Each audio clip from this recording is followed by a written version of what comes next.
దేవుని నామమునకు మహిమ కలుగును గాక. ప్రభు సన్నిధిలో చక్కని సమయాన్ని మనం కలిగి ఉంటున్నాం. దేవుని వాక్యంలో రోమాపత్రిక 13వ అధ్యాయంలో 11 నుండి 14వ వచనం వరకు 11 నుండి 14 వరకు ఉన్న వచనాలను గురించి మనం ధ్యానం చేస్తున్నాం. ఇందులో మరి తేజస్ సంబంధమైన యుద్ధోపకరణములు ధరించుకోవాలి, అంధకార క్రియలు విసర్జించాలి, తేజస్ సంబంధమైన యుద్ధోపకరణములు ధరించుకోవాలనే రెండు ప్రాముఖ్యమైన విషయాలు దేవుడు మనకు తెలియజేస్తున్నాడు. అంధకార క్రియలతో తెగతెంపులు చేసుకున్నది ఇది దేవుడు మనల్ని క్వశ్చన్ చేసేది, వాక్యం వింటున్న వారిని గూర్చి. రెండోది, నీవు ధరించుకున్నదేది. ఇక్కడ ధరించుకొనుట అనేది చెప్పాడు కదా, ఈ తేజస్ సంబంధమైన యుద్ధోపకరణములు అనే దాన్ని గురించి మనం చూస్తే గ్రీక్ లో ఆర్మర్స్ అనే అర్థం తెలియజేస్తాడు, అనగా కవచాలు అనేది. మనము ఆ మూల పదాన్ని చూసినప్పుడు ధరించుకొనుట అనగా ఆ కవచములు, ఆర్మర్స్ అనేది తెలియజేస్తాడు. ఇంగ్లీష్ లో మనం ఆర్మర్స్ అనే విషయాన్ని చూస్తాం. కాబట్టి ఆ మూల పదం దగ్గరికి వెళ్తే అది మనం తెలుసుకుంటాం, కవచములు అన్న మాటను మనం కనుగొంటాం. కాబట్టి ధరించుకొనుట, ఆ చీకటి మన మీద పని చేయకుండా, ప్రభావం చూపించకుండా వెలుగు సంబంధమైన వాటిని ఆయుధములుగా, కవచములుగా ధరించుకొనుట. ఆయుధం అన్న అదే అర్థం. ఆయుధాన్ని కూడా మీరు చూడండి, ఆయుధము కవచం రెండు ఒకే మెటీరియల్ లాగా మనం ఆలోచించవచ్చు. ఒకే మెటీరియల్ దాంట్లో ఉంటుంది. మనము ఇక్కడ వాటిని ఆత్మ సంబంధంగా ఆలోచిస్తే విశ్వాసం అనేది మనకు కనబడుతూ ఉంటుంది. ఆ యొక్క విశ్వాసము డాలులో కనబడుతుంది, అలాగే కవచములో కనబడుతుంది. దాంట్లో కవచములో కనబడ్డ ఈ కవచమును గురించి తెస్సలోనికలు రాసిన మొదటి పత్రిక 5వ అధ్యాయంలో చెప్తాడు. విశ్వాస ప్రేమలను కవచము, రక్షణ నిరీక్షణయను శిరస్త్రాణం. వెలుగు యొక్క ఆయుధాలు ఏంటంటే అని మొదలుపెట్టి చెప్తాడు అక్కడ. అవి మనం చూస్తాం. కాబట్టి ఈ మెటల్ దేంతో తయారైందంటే అది అడ్డుగా నిలబడగలదు. ఇప్పుడు డాలు కూడా ముందు పెట్టామనుకోండి, డాలు యొక్క అది ఏ విధంగా తయారు చేయబడిందంటే ఎటువంటి ఇనుప ఆయుధమునైనా అడ్డుకొని నిలబడుతుంది. నువ్వు చీల్చలేనన్ని లేయర్స్ ఉంటాయి దాంట్లో. అలాగే ఆ శిరస్త్రాణము కానీ, ఈ యొక్క కవచాలు కానీ మనం చూస్తే అవి కూడా అలాగే ఎటువంటిది వచ్చినా దూసుకొని వెళ్ళగలిగిన దానికి అడ్డుగా నిలబడుతుంది. కాబట్టి ఆయుధమైన అదే అర్థాన్ని మనం తీసుకోవాలి. మెట్టుకు అది మన మీద పని చేయలేకుండా వెలుగు సంబంధమైన వాటిని ధరించు అంటున్నాడు. అది ధరిస్తే పని చెయ్యదు. ఏది? చీకటి నీ మీద పని చెయ్యదు. చీకటి నీ మీద గెలవలేదు, యుద్ధం చేయలేదు, లేక గెలవలేదు. దీన్ని అడ్డు పెట్టినట్టయితే నీవు చీకటి మీద పూర్తి విజయాన్ని సాధిస్తావు. అంటే చీకటితో మనం తెగతెంపులు చేసుకున్నా, చీకటి సంబంధమైన ఆలోచనలతో, చీకటి సంబంధమైన వాటి పట్ల ఉండే ఆసక్తి ఒకప్పుడు అలాంటి పరిస్థితి. మునుపు మీరు చీకటి అని, ఇప్పుడు చీకటి సంబంధమైన వాటి పట్ల నాకేం ఆసక్తి లేదు. ఎందుకంటే అది శాపగ్రస్తమైంది, దేవుని కోపాన్ని రేపేది, దేవునికి ఉగ్రతకు గురి చేసేది. కనుక అది కాదు కావలసింది. ఇప్పుడు మనలో మారు మనస్సు కలిగింది. ఈ మనస్సు నాకు దేవునికి ఇష్టమైంది కావాలి, దేవుడు మెచ్చుకోగలిగింది కావాలి, దేవుడు మెచ్చుకోగలిగింది కావాలి, దేవుడు అంగీకరించగలిగేది కావాలి, దేవునికి ఇష్టమైంది కావాలి. ఇక్కడ మనం ఆలోచించే ఈ మనస్సు కొత్తది. ఏంటది? దేవునికి ఇష్టమైంది ఏది? ఉత్తమం ఏది? అనుకూలం ఏది? సంపూర్ణమునయ్యున్న దేవుని చిత్తమేది? ఈరోజు ఈ మనస్సు దేవునికి ఇష్టాన్ని గురించి ఆలోచించేది. ఇంతకుముందు మనస్సు ఏం ఆలోచిస్తుంది? లోకమును గురించి, చీకట్లో ఉన్న విషయాలు, చీకటి సంబంధమైన విషయాల పట్ల క్యూరియాసిటీ. కానీ ఇప్పుడు అటువంటివన్నీ కాదు. ఇప్పుడు నాకు కావలసిందేంటి? దేవుణ్ణి గురించిన విషయాలు, ఆత్మ సంబంధమైన విషయాలు, ఉత్తమమైన విషయాలు, శ్రేష్టమైన విషయాలు, ప్రథమ స్థానములో ఉండాల్సిన విషయాలు. ఇది మనం గుర్తించాలి. కాబట్టి ఇక్కడ మన తేజస్ సంబంధమైన యుద్ధోపకరణములు ధరించుకోవాలి. ఇది మనం నేర్చుకుంటున్నాం. ఇందులో ఒక 5 విషయాలు గత వారమున విన్నాం. 5 విషయాలు ఎవరికైనా గుర్తుందా? 5 విషయాలు. వాక్యం విన 5 విషయాలు కనుగొనగలరు. 5 విషయాల్లో ఈ సమయంలో ఒక 2 విషయాలు నేను గుర్తు చేస్తాను. అది దానికి సంబంధించిన విషయాలే మరలా మనం ఈ సమయంలో జ్ఞాపకం చేసుకోబోతున్నాం. ఎందుకంటే చాలా ప్రాముఖ్యమైన విషయాలు గనుక మనం గుర్తు చేసుకుంటున్నాం. చాలా ప్రాముఖ్యమైన విషయాలు. ఇందులో మనము రక్షణార్థమైన జ్ఞానం గురించి విన్నాం గత వారం 5 విషయాల్లో. అలాగే నూతన స్వభావాన్ని గురించి విన్నాం. అలాగే విశ్వాసాన్ని గురించి విన్నాం. అలాగే నూతన నిబంధన గురించి విన్నాం. అలాగే 5వది నిరీక్షణ గురించి విన్నాం. 5 విషయాలు. 5 విషయాల్లో ఆ 4 విషయాలు ఒకే విషయాన్ని తెలియజేస్తున్నాయి. లేక రక్షణలో విశ్వాసం అంటే విశ్వాసములో నుండి వాక్యము ఆ విధంగా మనం జ్ఞాపకం చేసుకున్నాం. చాలా ప్రాముఖ్యమైన విషయాలు. అయితే మనము ఇక్కడ తెస్సలోనికలు రాసిన పత్రికలో 5వ అధ్యాయములో ఇక్కడ రాకడను గురించిన విషయాలు చెప్తాడు. మొదటి నుండి చూస్తే, సహోదరులారా, కాలమును గూర్చియు ఆ సమయమును గూర్చియు మీకు రాయనక్కర్లేదు. ఆ మాట చదివినప్పుడే ఆ సమయాలు తెలియక, ఆ కాలాలు తెలియక ఎంత కలవరముతో ఉన్నాం. ఆ కాలం ఎప్పుడు, ఆ సమయం ఎప్పుడు, ఆ సందర్భాలు ఎప్పుడు, ఆ గుర్తులు ఎప్పుడు? అసలు ప్రకటన గ్రంథము చదివేది కూడా దాని కొరకే, వినేది దాని కొరకే. అంటే అవన్నీ మీకు రాయనక్కర్లేదు అంటాడేంటి అంటే, చూడండి, ఎందుకంటే మీరు వెలుగులో ఉన్నారు, మీరు చీకట్లో ఉన్నవారు కాదు. మీరు వెలుగులో ఉన్నారు. చీకట్లో ఉన్న వాడికి తెలీదు. దేవుడు ఎందుకు ఈ కాలాన్ని ఎలా ముగించబోతున్నాడో చీకట్లో ఉన్నవాడికి తెలియదు. ఎటువంటి ముగింపులోనికి కాలాన్ని దేవుడు తీసుకురాబోతున్నాడో. ఈ ప్రపంచం గురించి ఆలోచిస్తారు, ప్రపంచం చెప్పే వార్తల గురించి ఆలోచిస్తారు, ప్రపంచం యొక్క ఆ పరిస్థితుల గురించి ఆలోచిస్తారు. దేవుని గురించి, దేవుని కార్యాలను గురించి, దేవుని చేతిలో ఉన్న కాలాల సమయాలను గురించి వారికి తెలియదు. కానీ వెలుగులో ఉన్న వారికి తెలుసు. వెలుగులో ఉన్న వారికి తెలుసు. అది మనం గుర్తించాలి. దేవుని చేతిలో ఉండగా ఏదైనా సమయమైనా, సందర్భమైన, మనమైనా, మన జీవితాలైనా ఎవరి చేతిలో? దేవుని చేతిలో ఉంటే ఎలా ఉంటాయి? మనం అప్పగించుకోవాలి. మనం అప్పగించుకున్నప్పుడు, అందుకే వెలుగులో ఉన్నవారంటే దేవునికి అప్పగించుకున్నవారు, చీకట్లో ఉన్నవారు దేవునికి అప్పగించుకోనని వారు. ఒకప్పుడు చీకట్లో ఉన్న మనమేం అప్పగించుకోలేదు. ఆయన ప్రేమే మనల్ని వెదికింది. మనల్ని వెదికింది ఎవరు? ప్రభువే. మన పాపముల గురించి మనమేం బాధపడలేదు. బాధపడిందంతా ఆయనే కదా. ఈరోజు తప్పు చేసిన బాధపడు తల్లిదండ్రులు కానీ, ఒకవేళ భర్త తప్పు చేస్తే భార్య కానీ, భార్య తప్పు చేస్తే భర్త కానీ, వారి హృదయాలు చూడండి. వారి హృదయాలేమో క్రష్ అవుతూ ఉంటాయి. వీళ్ళకేమో అంత నొప్పి ఉండదు. మనకు ఒకప్పుడు నొప్పి లేదు. నొప్పి అంత ఎవరికి? దేవునికి, ఆయనకు. కాబట్టి ఆయనే మనల్ని వెదికాడు. ఆయనే మన కొరకు చేయవలసినవన్నీ ఆయనే చేశాడు. ఆయన ప్రేమ ఎంత గొప్పది. ఆ ప్రేమే మనల్ని ఆకర్షించుకుంది. ఆ ప్రేమ మనం తెలుసుకుంటే, ఆ ప్రేమని మనం తెలుసుకోవడానికి కోసం ఏం చేశాడు? ధ్యానించండి. అదే ఎఫెసీ పత్రికలో చెప్పాడు కదా, అది మనం జ్ఞాపకం చేసుకోవాలి. ఎఫెసీ పత్రిక 3వ అధ్యాయములో 18 నుండి చూస్తే 2వ లైన్లో, తన మహిమైశ్వర్యం చొప్పున మీకు దయచేయవలనని మీరు దేవుని సంపూర్ణత యందు పూర్ణులగునట్లుగా ఏం చేయాలో చెప్తున్నాడు.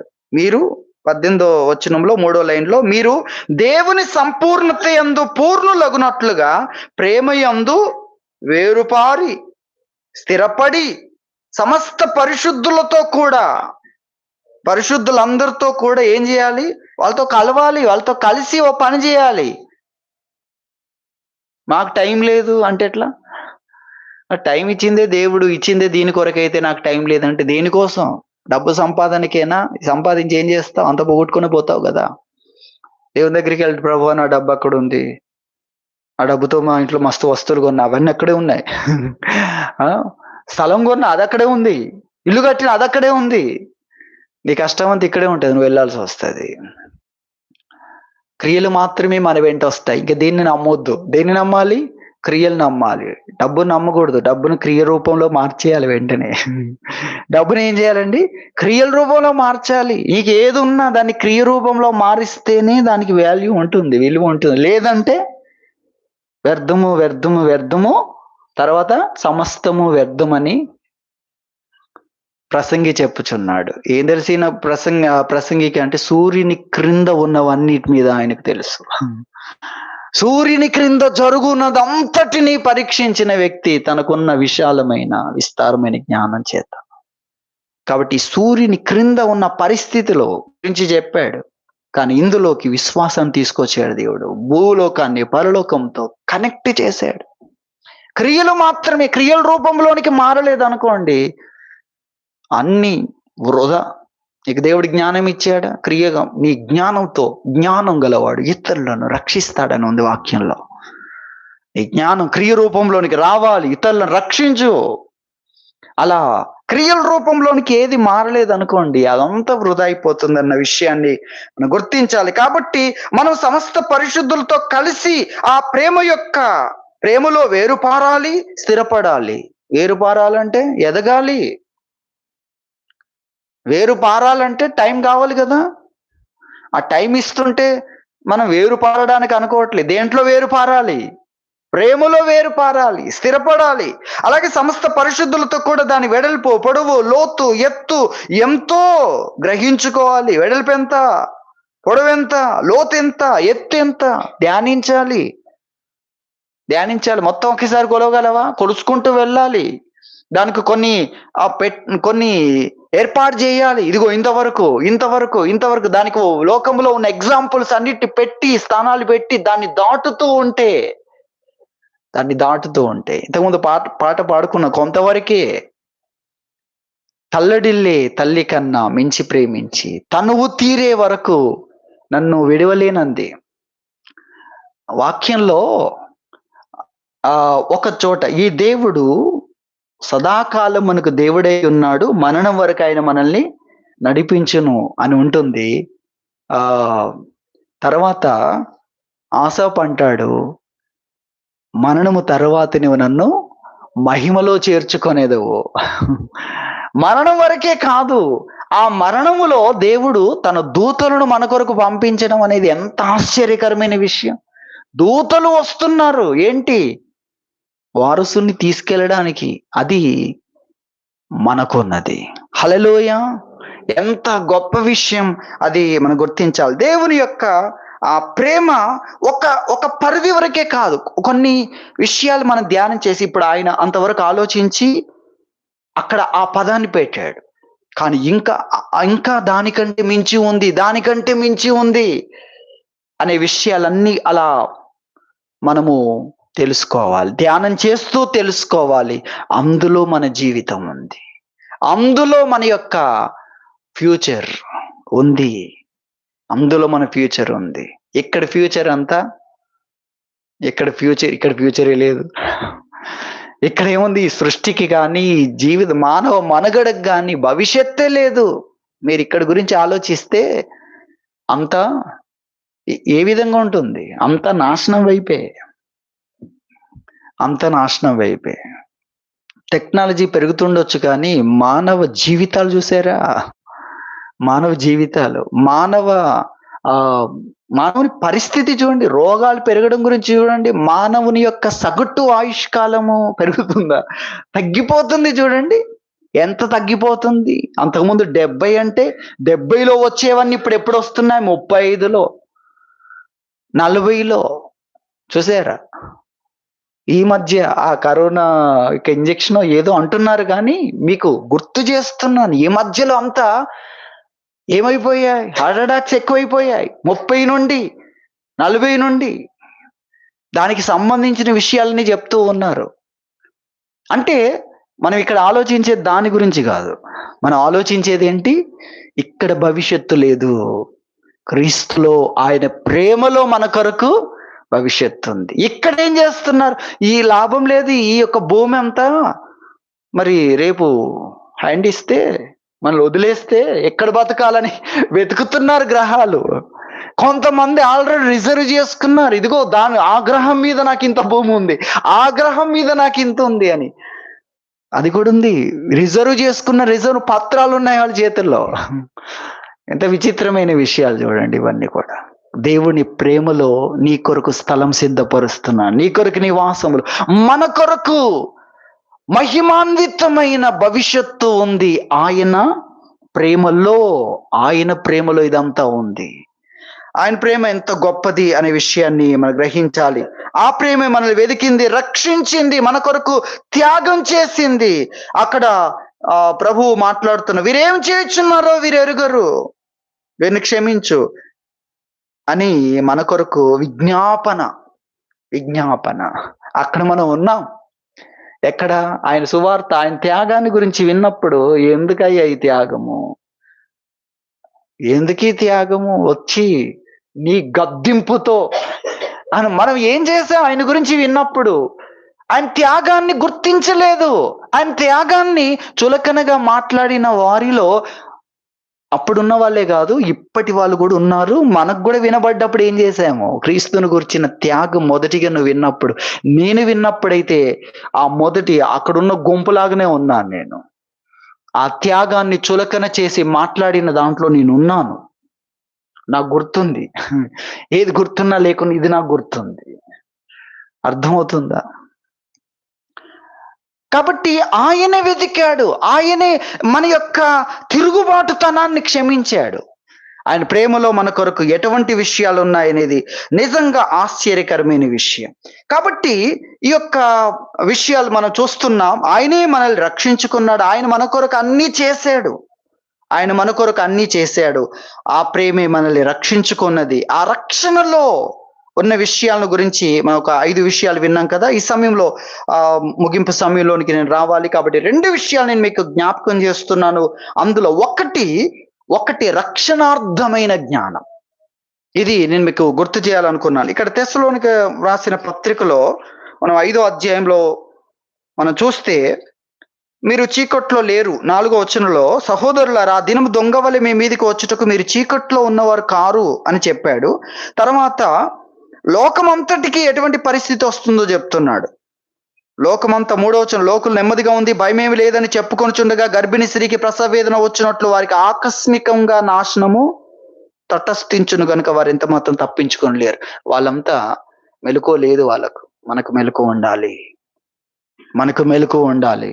కాలాలు, సమయాలు దేవుని చేతుల్లో ఉన్నాయి. దేవుడు నడిపిస్తూ ఉన్నాడు, ఒక ముగింపులోని తీసుకురాబోతున్నాడు.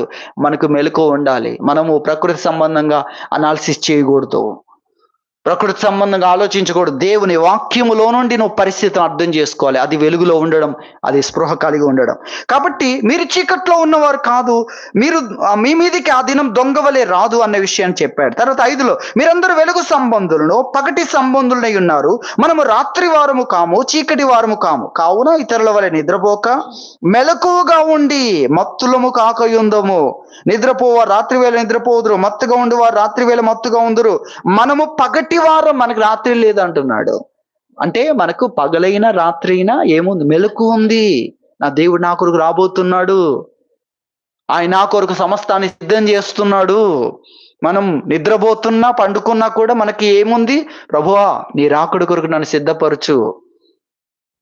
ఆయన రాబోతున్నాడు, తను నమ్మిన వారిని తీసుకొని వెళ్ళడానికి రాబోతున్నాడు. బాప్తిస్మములో ఒక నిర్ణయం చేశాం, ఒక నమ్మికలోనికి వచ్చాం. అవును, ఆయన కొరకు రాబోతున్నాడని నమ్ముతున్నాను. చూసారా? ఆ నమ్మికలో మనం ఉండాలి. కాబట్టి మనము నిద్రపోతున్నా కూడా ఆ స్పృహ మనకు ఉండాలి. దేవుడు మన కొరకు తన రాజ్యాన్ని సిద్ధపరిచాడు. అక్కడుంది నా జీవితం, అక్కడుంది నా ఫలం, నా ప్రతిఫలం అక్కడుంది, నా ప్రార్థనలకు జీతం అక్కడుంది, నా విశ్వాసానికి ఫలం అక్కడుంది అనే ఆ స్పృహను గురించి ఇక్కడ తెలియజేస్తున్నాడు. ఆ రాకడను గురించిన గ్రహింపును గురించి ఇక్కడ తెలియజేస్తున్నాడు. కాబట్టి ఇతరుల వల్ల మనం నిద్రపోతున్న ప్రార్థనతో, మన నిద్రలో కూడా విశ్వాసముతో, అది ఇక్కడ చెప్పాడు. ఇతరులాగా నిద్రపోకు అంటే ఇతరులాగా మెలకువ లేనట్లు, నేను మెలకువ కలిగి ఉన్నాను, నేను విశ్వాసం కలిగి ఉన్నాను, నేను నిరీక్షణ కలిగి ఉన్నాను అన్నట్లుగా నీవు ఉండాలి నీ నిద్రలో కూడా అనేది ఇక్కడ జ్ఞాపకం చేస్తున్నాడు. తర్వాత 8లో చూడండి, మనము పగటి వారమై ఉన్నాము గనుక మత్తులమై ఉండక విశ్వాస ప్రేమలను కవచము, రక్షణ నిరీక్షణయను శిరస్త్రాణమును ధరించుకొందము. ఇది చెప్పాడు ఇక్కడ. ఇది మనకు కావాల్సింది ఏంటి? ఇక్కడ విశ్వాసం ప్రేమ గురించి చెప్పాడు. ప్రేమ అనేది కూడా చెప్పాడు ఇక్కడ. దాని గురించి కూడా మనం ప్రత్యేకంగా వినాలని చెప్పాలని నేను ఇష్టపడ్డాను. అయితే ఇక్కడ ఈ వాక్యం మనకు సహకరిస్తుంది. చీకటి అనగానే ద్వేషం. మనం మొదట్లో విన్నాం. తన సహోదరుడు ద్వేషించేవాడు చీకట్లో ఉన్నాడు, చీకట్లో నడుస్తున్నాడు, చీకటి అతని కళ్ళకు గుడ్డితనం కలిగజేశాను గనక అతడు ఎక్కడికి వెళ్తున్నాడో తెలియదు. ఇవన్నీ చెప్పాడు. చీకటి అంటే ద్వేషం, ఇప్పుడు వెలుగంటే ప్రేమ అనేది కూడా అందులో ఉంది. మనం ఎందుకు ప్రేమను గురించి ఎక్కువ తెలియజేస్తాడు. అలాగే ఇతరులను క్షమించుట, నీలోకి చీకటి రాకూడదు, అతని కొరకు కాదు, నీ కోసం. నేను వెలుగు సంబంధి నడట కోసం, నేను క్రీస్తువాన్ని. కాబట్టి మీరు పిలువబడిన పిలుపునకు తగినట్లుగా ఏం కావాలి? ఆ ప్రేమను గురించి, ఆ దీర్ఘశాంతం గురించి, ఆ సహనమును గురించి ఇవన్నీ కూడా తెలియజేస్తాడు. కొలసి పత్రికలో ఈ విషయాలన్నీ తెలియజేస్తాడు. ఎందుకంటే ఇదిగో మీరు పిలువబడిన పిలుపునకు తగినట్లుగా మీరు ఏర్పరచబడిన వారు. కాబట్టి మీరు ఏం చేయాలి? మీరు ప్రేమను ధరించాలి. ఎవడైనా హాని చేశాడు అనుకుంటే మీరు క్షమించాలి. ఇవన్నీ చెప్పాడు. ఎందుకంటే నువ్వు వెలుగు సంబంధివి. చీకటి క్రియలు ఉన్నాయి, అందులో ద్వేషం ఉంది, అందులో కోపం ఉంది, శరీర కార్యాలు ఉన్నాయి. గలతీ 5:19 అక్కడ కోపం ఉంది, అక్కడ ద్వేషం ఉంది, అక్కడ అసూయ ఉంది, అక్కడ మత్సరం ఉంది. ఇవన్నీ చీకటి. వెలుగులో ఉన్నవాడికి అసూయ ఎందుకు, మత్సరం ఎందుకు? దేవుని ప్రేమ నీకు తెలియక నువ్వేదో కాపాడాలి, నేనేదో నన్ను నేను కాపాడుకోవాలి, నన్ను నేను ఫలింపజేసుకోవాలి, నేనేదో నువ్వేం చేయలేవు, చచ్చి ఊరుకుంటావు అంతే. దేవుడు మన కొరకు ఎందుకు చేశాడు? అన్ని ఆయన చేసి ముగించాడు. ఆయన చేస్తుంటే కూడా అపహాస్యం చేస్తాడు. ఎందుకంటే వారికి తెలియదు.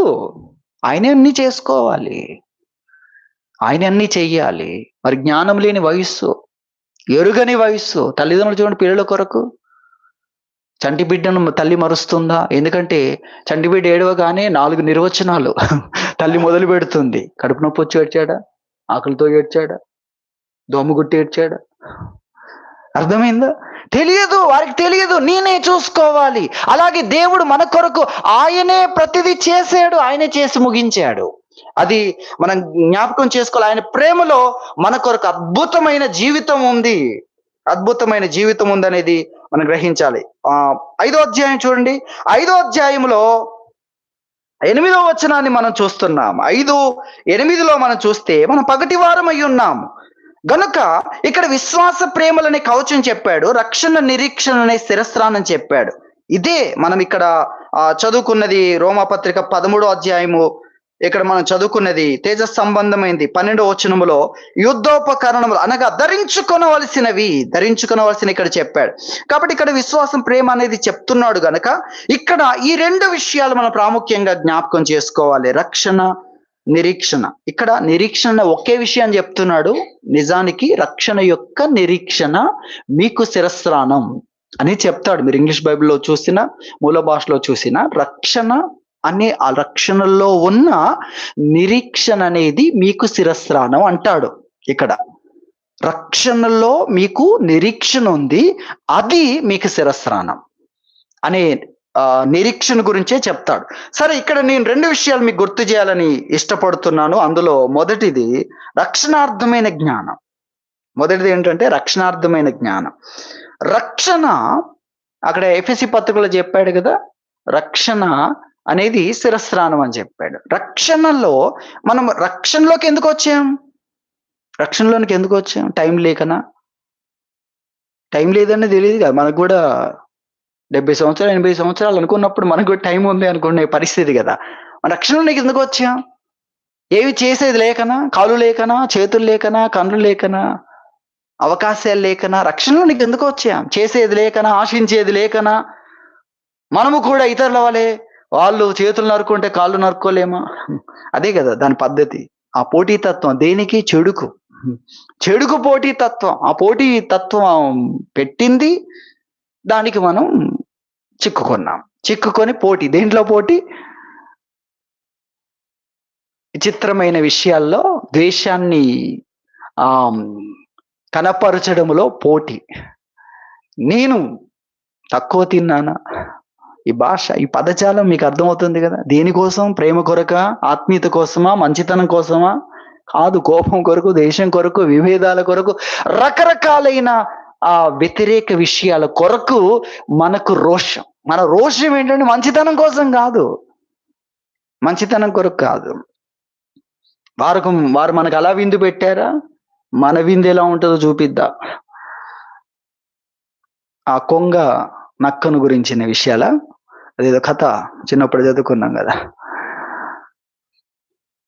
దాంట్లో కొంగకు విందు ఇచ్చింది, మాకు ఈ పాత్రే ఉంటుంది అని. ఆ పాత్రలో అదైతే చక్కగా ఆ పాత్రలో తాగగలుగుతుంది, కానీ ఇది మాత్రం తన పొడవాటి మూతి పెట్టినప్పుడు కొంచెమే తీసుకోగలుగుతుంది. నాలుకనే తడుపుకున్నట్టుగా ఉంది పరిస్థితి. అటువంటి పరిస్థితి ఇటు విందుకు వచ్చినప్పుడు మూతి కూడా పెట్టలేని దాంట్లో, ఎందుకంటే నాకు ఇదే పాత్ర అంటే ఆ నక్క మూతి కూడా పెట్టలేని పరిస్థితి దాంట్లో. అటువంటి ఆ టిట్ ఫర్ టాట్ అనేది అటువంటి దాంట్లో పెరిగాం. అదే న్యాయం, ధర్మం ఎలా ఉంది, తెలివి. అందుకే దాన్ని నాశనకరమైంది. కానీ దేవుడు మనల్ని అద్భుతమైన జీవితంలోనికి తీసుకొని వచ్చాడు. మన ఆత్మీయత ఏంటి, మన ప్రత్యేకత ఏంటి? రక్షణలోనికి మనం వచ్చాం. ఎందుకు వచ్చాం? రక్షణలోనికి ఎందుకు వచ్చాం? మన సాక్ష్యమే అద్భుతమైన సువార్త, తెలుసా? మన సాక్ష్యమే. నిజంగా రక్షణ పొందిన వ్యక్తి ఒక 2 మాటలు మాట్లాడిన అద్భుతమైన సువార్త. కాబట్టి సాక్ష్యం ఎంత ప్రభావం చూపిస్తుందో తెలుసా? సువార్త ప్రకటనకు అడ్డుకట్టలు వేశారు కొంతమంది మతోన్మాదులు సువార్త ప్రకటనకి. ఇంతకుముందు ఎప్పుడు లేదు అక్కడ. బస్టాండ్లో, బస్సుల్లో, ఎక్కడ పడితే అక్కడ. ఎందుకంటే రాజ్యాంగం ఇచ్చింది, కానీ ఆ రాజ్యాంగము గురించిన తెలివి లేని వారు ఏం చేశారు? వారు రాజ్యాంగాన్ని అర్థం చేసుకోకుండా, అది తెలియని వాళ్ళు చేసిన పనులు ఇవన్నీ కూడా. వారికి అది తెలిస్తే మత స్వేచ్ఛను గురించి మాట్లాడతారు. ఇప్పుడు మత స్వేచ్ఛను గురించి మాట్లాడట్లేదు. మత స్వేచ్ఛ ఉంది, ప్రకటించుకోవచ్చు, ఈ స్థలాల్లో ప్రకటించుకోవచ్చు, ఈ స్థలాల్లోనే ప్రకటించకండి, ఈ స్థలాల్లో ప్రకటించండి అనే బోర్డులు ఏమైనా ఉన్నాయా? లేవు. ఉండాలి కదా అది. మీరు ఈ స్థలాల్లో నిరభ్యంతరంగా ప్రకటించవచ్చు, మిమ్మల్ని అడ్డుకుంటే మేము చూసుకుంటాం అనేది ఉందా? చూడండి, అక్కడ కూడా మనిషికున్న స్వేచ్ఛను కనిపించకుండా, సరే, అద్భుతమైన సువార్త. మనం ఎందుకు రక్షణ పొందాం? రక్షణార్థమైన జ్ఞానం అనేది చాలా అద్భుతమైంది. అది మనకు శిరస్త్రాణం. నేను ముగించాలి, సమయం పెరిగిపోతూ ఉంది. రక్షణ మనకు శిరస్త్రాణం, మన తలను కాపాడేది. అందులో ఏముంది? రక్షణ కొరకైన జ్ఞానం. మనం రక్షణలోనికి ఆ మార్గాన్ని విడిచిపెట్టి మన మనసును తొలగించుకొని లోక విషయాల్లో చనిపోయిన వ్యక్తిగా ఎంచుకోవడం ఎందుకు జరిగిందంటే, అదంతా కూడా నాశనకరమైంది. అదంతా దేవుని తీర్పుకు గురవుతుంది. రక్షణార్థమైన జ్ఞానం మనకు కలిగింది. రక్షణార్థమైన జ్ఞానం మనల్ని తిప్పేసింది. మనకి ఇష్టాలు ఉన్నాయి, మన కోరికలు ఏమి చావలేదు. ఇలా చెప్పాలనుకుంటా. మనకేమి ఉప్పేం తగ్గించలేదు, మనం కారమేం తగ్గించలేదు. మనం కూడా కారాల్లో ఈ మధ్య ఎక్కువ అడ్వర్టైజ్లు ఎక్కువ అవుతుంటాయి కదా, మనం కూడా అలాంటి కారాలే, అలాంటి ఉప్పు కారాలు ఎక్కువనే ఉన్నాయి మనకు. కానీ మనం తిప్పింది ఏంటో తెలుసా? రక్షణార్థమైన జ్ఞానం. నీకెంత ఉప్పు ఉన్నా, నీకెంత కారం ఉన్నా, నీకెంత ధనం ఉన్నా, ఎలాంటి విషయాల లోపల ఉన్నా కూడా అదంతా నాశనకరమైంది. నువ్వు తిరగాలి. మనల్ని తిప్పింది. ఎన్ని ఉన్నా దాని అంతటిని క్లోజ్ చేసేసాం. ఏంటది? రక్షణార్థమైన జ్ఞానం. అది మన ఆశలు ముందున్నా తిరిగిపోయాం, అవకాశాలు ముందున్నా తిరిగిపోయాం, ధనము చేతుల్లో ఉన్నా తిరిగిపోయాం. అర్థమవుతుంది? లోకములో వాళ్ళు చేసినట్లుగా అజ్ఞాన ఆ కృత్యాల్లోనికి వెళ్ళడానికి అవకాశాలు మనకు ఇంకా ఎక్కువ ఉంటాయి. ఎందుకంటే మనకున్న పరిస్థితులను బట్టి. మనకున్న మంచితనం కావచ్చు, అటువంటి అవకాశాలను బట్టి. కానీ అక్కడ నుండి తిరిగిపోయాం. ఆ విధంగా ఆలోచించి ఆలోచన వైఖరి నుండి తిప్పేసింది. ఏంటది? రక్షణార్థమైన జ్ఞానం. ఆ జ్ఞానం ఈరోజు నేను కాపాడుతుంది. ఆ జ్ఞానాన్ని ఏం చేయాలి? ఆ జ్ఞానాన్ని ఏం చేయాలి? ధరించాలి. ఆ జ్ఞానాన్ని ధరించలేదనుకోండి, చిన్న విషయానికి తిరిగిపోతాం. జీవము నుండి మరణం వైపు తిరిగిపోతావు. రక్షణ నుండి ప్రమాదం వైపు తిరిగిపోతావు. అర్థమవుతుంది కదా? నిత్య జీవార్థమైన ఫలముల దగ్గర నుండి, జీవ వృక్ష ఫలమును తినే స్థితిలో నుండి ఎటు తిరిగిపోతావు? మంచి చెడ్డల తెలివినిచ్చి చెట్టు వైపు తిరిగిపోతావు. దాన్ని ఏం చేయాలి? ధరించాలి. దేన్ని? రక్షణార్థమైన జ్ఞానం. మనల్ని రక్షించింది, దేవుని తీర్పును గురించి తెలియజేసింది. మంచివైన చెడ్డవైన దేహముతో జరిగించిన వాటి ఫలమును పొందుట కొరకు దేవుని ముందు నువ్వు నిలబడాల్సి ఉంది. నువ్వు దేహంతో చేసినప్పుడు నీకు సంతోషం కలగవచ్చు, దేహంతో చేసినప్పుడు నీకు బాధ కలగవచ్చు. ఏం కలిగినా నీకు సంతోషం కలిగిందా? నీవు భూమి మీద నుండి పైకి ఎగిరావా? నేలని విడిచి సాము చేసావా? ఏమి జరిగినా, నేను ఒప్పంగ చేశాయా, నిన్ను కృంగ చేశాయా, ఏదైనా అదంతా ఏంటి? పని, జీతం కాదు. జీతం కోసం దేవుని ముందు నిలబడాలి. అది రక్షణార్థమైన జ్ఞానం మనకు కలిగించింది. ఆ రక్షణలో ఇదిగో దేహముతో జరిగించిన వాటి ఫలమును జరిగించుటే. దీనికి అసలైన ఆట ఎక్కడుంది? దేవుని సన్నిధిలో ఉంది. అసలైంది దేవుని సన్నిధిలో ఉంది. అది మనం గుర్తు చేసుకోవాలి. నేను రాజును అని రాజులు చేసిన పనులన్నిటికీ దేవుని ముందు నిలబడాలి. నువ్వు పని చేసావు, ఆ పని ద్వారా ప్రతిఫలం అనుకున్నావు, అన్నిటిని గెలుచుకున్నాను, అన్ని సాధించాను, అన్ని మాయలు చేశాను అని అనుకోవచ్చు. అదంతా క్రియ. దానికి ఇప్పుడు జీతం ఇచ్చేది ఎవరు? దేవుడు. బాధ పెట్టేవాడైనా, బాధ పడుతున్నవాడు, బాధితుడైనా దేవుని ముందు నిలబడాల్సి ఉంది. అందుకు బాధ పెట్టే వారి దగ్గర మనకు రక్షణార్థమైన జ్ఞానము, బాధితులమైన మన కొరకు నిరీక్షణ ఉంది. నిరీక్షణ కూడా మనల్ని కాపాడుతుంది. నాకేముంది? నిరీక్షణ ఉంది కాబట్టి చింతించను. మీకు వాటర్ లేవు అనుకోండి, మంచినీళ్ళు ఏ టైంకి వస్తాయో మీకు తెలుసు అనుకోండి, మీకు చింతిస్తారా? పంపు వచ్చే టైం నాకు తెలుసు. కాబట్టి ఈ రోజు నాకు సమస్య ఉన్నా నాకు పెద్ద విషయం కాదు. ఎందుకు? నాకేముంది? నిరీక్షణ ఉంది. నిరీక్షణ ఉన్నవాడు కలవరపడడు. నిరీక్షణ ఉన్నవాడు నిరంతరము ఆశ్రయిస్తాడు. మనకున్న అసలైన రహస్యం ఏంటో తెలుసా? ప్రార్థన. ప్రార్థన మన రహస్యం. ఈ నిరీక్షణలో, నిరీక్షణ లంగరు అంటాడు. లంగరు పెద్ద పెద్ద ఓడలకు కూడా ఏముంటుంది? లంగరు ఉంటుంది. దానికి అది పెద్ద సముద్రంలో, పెద్ద తుఫానుల మధ్యలో నిలబడాలంటే, సముద్రంలో నిలబడాలంటే దానికి లంగరు ఉంటుంది. నిలబెడుతుంది, తుఫాన్లో కూడా నిలబెడుతుంది. అది నిరీక్షణ. నాకు నిరీక్షణ ఉంది. నాకు నిరీక్షణ ఉంది. దేవుణ్ణి నిరంతరం ఆశ్రయించడం అనేది ఒక అద్భుతమైన విషయం తెలుసా? మీ జ్ఞానానికి మించి ఆశ్రయించండి. నువ్వు అసలే మనసు పెట్టలేకపోతున్నావు. నీ మనస్సు మీద జయము శత్రువుది. నువ్వేం దేవుని దగ్గరికి వెళ్తావు అంటే, శత్రువుని కాపాడేవాడు ఆయన. ఆయన ఎవరు? దావీదు కూడా నా శక్తికి మించిన, నా బలమునకు మించిన శత్రువుని నన్ను కాపాడన్నాడు. అంటే ఏం జరుగుతుందో తెలుసా? వాళ్ళను ఓడించలేకపోతున్నాను, దాన్ని మీరు బలహీనతలకు తీసుకోండి. ద్వేషం వచ్చింది, అలాంటి వ్యక్తి నాకు అన్యాయం చేసినందుకు ద్వేషం వచ్చింది, అది నన్ను దాన్ని అడ్డగిస్తుంటే లోపల వచ్చింది, నా బీపీ పెంచుతుంది, నాకు కోపం పెరుగుతుంది, నేను ద్వేషంలోకి వెళ్ళిపోతున్నాను ప్రేమలో నుండి, నా వలన కావట్లేదు. ఎక్కడికి వెళ్ళాలి? ప్రార్థనకు వెళ్ళు. ఓడిపోయావు. దేశం అనే శత్రువు నీ మీద విజయం సాధిస్తుండగా నువ్వు దేవుని సన్నిధికి వెళ్తే భక్తులను శోధనలో నుండి కాపాడడానికి ప్రభువు సమర్థుడు. అర్థమైంది? భక్తులకు ఉన్నది ఏంటో తెలుసా? బలము లేకపోయినా ప్రార్థన అనే బలం ఉంది.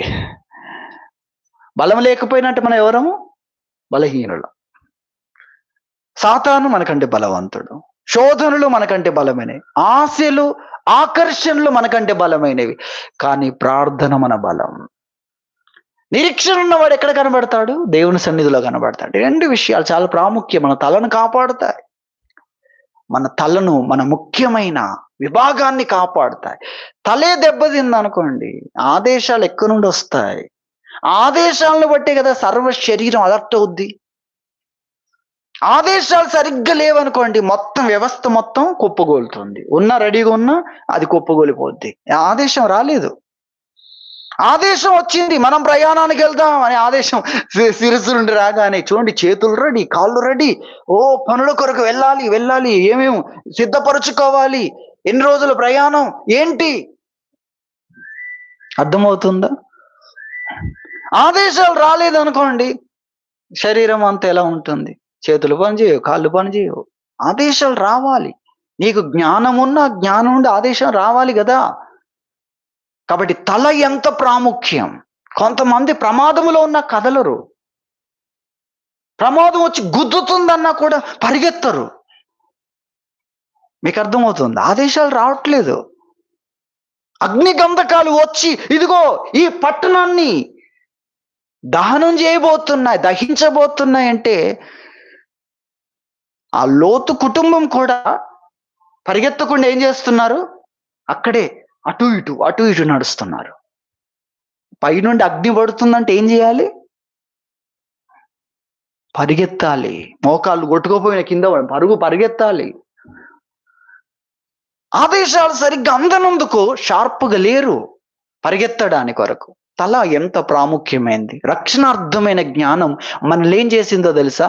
ఏ ఉన్న అటు దాని అంతటికి స్వస్తి పలికాం. ఎందుకు? అదంతా నాశనకరము. ఇలాంటి తెలివిలో వచ్చిన రక్షణార్థమైన జ్ఞానం మనకి ఇచ్చింది. ఎన్ని అవకాశాలు ఉన్నాయా, ఆశలు ఉన్నా, ఏమున్నా, ఏం లేవు, అదంతా కాదు, అదంతా నాశనకరం. రక్షణార్థమైన జ్ఞానం ఏం చేయాలి? ధరించాలి. అప్పుడే రక్షణ పొందిన వ్యక్తిగా మనం ఉండగలం, రక్షణలో మనం నడవగలం. లేదంటే రక్షణార్థమైన జ్ఞానం ఉంది పుస్తకంలో ఉంది. అది హెల్మెట్ ఎక్కడ ఉండాలి? తలకు ఉండాలి. అర్థమవుతుందా?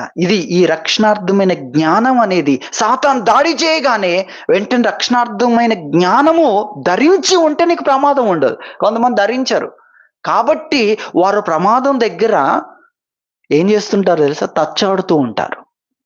ప్రమాదం దగ్గర, ప్రమాదానికి ఎంత దూరం ఉంటే అంత అది తెలివి. ప్రమాదానికి ఎంత దగ్గరుంటే అదేంటి? దయ్యాల తెలివి.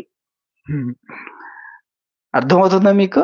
ప్రమాదానికి దగ్గరగా, ప్రమాదానికి దూరంగా ఉండు.